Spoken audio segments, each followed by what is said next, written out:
on travaille sur de 9 chiffres. On va de 1 à 9. Après, il y a quelques maîtres nombres, donc ça, je ne vais pas rentrer dans les détails.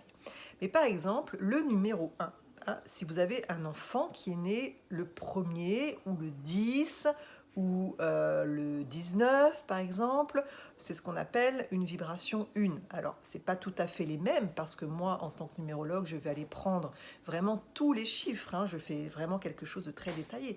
Mais là, aujourd'hui, par exemple, admettons, vous avez un enfant en vibration 1 et que vous, parents, vous êtes du 4, hein, vous êtes du 4, ou alors vous êtes né, soit vous êtes né un 4, ou vous êtes né par exemple un 13, ou vous êtes né un 22, et que vous avez un enfant en 1, qu'est-ce qui risque de se passer?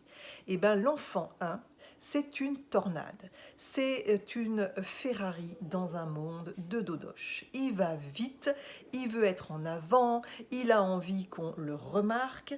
Et la personnalité 4, qu'est-ce qu'elle veut? Le 4, c'est vraiment la tranquillité, c'est vraiment l'équilibre entre le travail, le repos.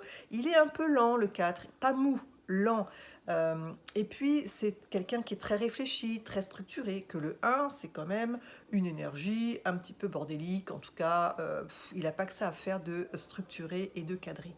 Alors, quand on a un enfant 1 avec un parent 4, eh ben souvent, ce qui se passe, c'est que le 1 met à l'épreuve les nerfs du 4 qui peut vraiment s'impatienter. Donc quand on sait que le 1 est comme ça, on va pouvoir aller mettre des outils en face, hein. Par exemple, le 1, souvent je dis aux parents, attention, n'inscrivez pas vos enfants sur du long terme. Ils ont besoin de bouger, ils se lassent très très vite. Les 1, ils ont besoin de bouger, ils se lassent très vite. Alors évitez par exemple toutes les activités sur l'année, tout le long de l'année, parce qu'il va s'ennuyer. Et un enfant qui s'ennuie, forcément, il vous embête. Donc préférez plutôt l'inscrire à des ateliers, ça va être beaucoup plus stimulant pour lui.